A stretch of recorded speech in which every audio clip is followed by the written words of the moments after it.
If you don't have cording, this video is going to seem ridiculous. You may wonder if what I'm doing is even helping. But if you have cording, you're going to see some real benefit in doing these movements. Hi, I'm Erica. I'm a breast cancer thriver and a chiropractor.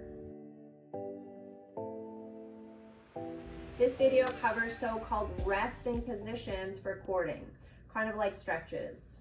The idea is that you can build these into your everyday rather than setting extra time aside to do them. You could do these while watching TV or if you're on your phone. I would often do these when I was reading with my son at night at bedtime. Stay tuned for the last position, as this was my favorite. How long should you hold these positions for?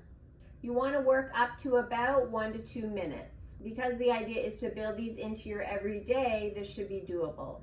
All of these don't need to be done on the same day. You could do them a few times per week per position. The first position is lying on your side with your hand behind your head. Instead of pointing your fingers up towards the top of your head, think about rotating your hands so that your fingers point back towards your neck.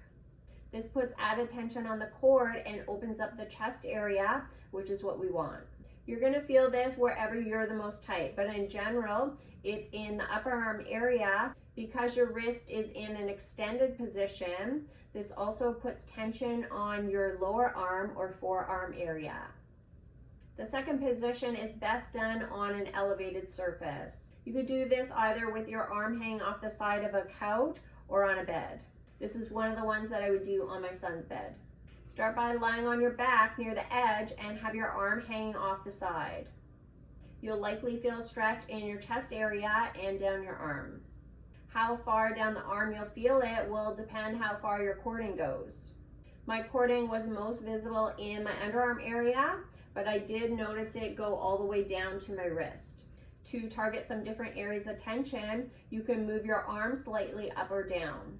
If you notice a lot of that tension in your forearm area, wrist, or hand, you can extend your wrist and fingers back while you're holding that position. If your cording extends into your breast or even down your abdomen like mine did, rotating your legs to the opposite side can provide more tension to the cords. For the third position, you'll start lying on your back. You can do this on a flat surface, so on the floor or on your bed. Place both hands behind your head and let your elbows just fall to the side. You don't actually need to do both sides for this one, but I always found it interesting to see and feel the difference side to side in terms of tension.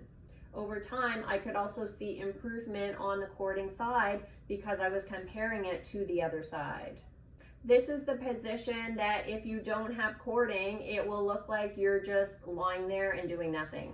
But if you do have cording, you're likely to feel tension down your upper arm and maybe into your lower arm, depending on how far down your cording goes.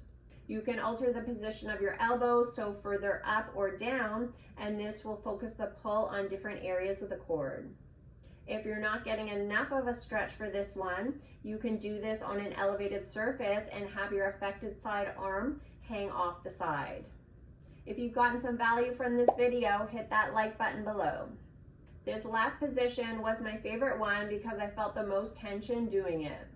You'll be starting on your back again. This stretch is most effective if you have something to grab onto above your head. My go-to place to do this stretch was actually in bed. I would tuck my hand under the headrest of my bed and then I'd keep it there for a number of minutes.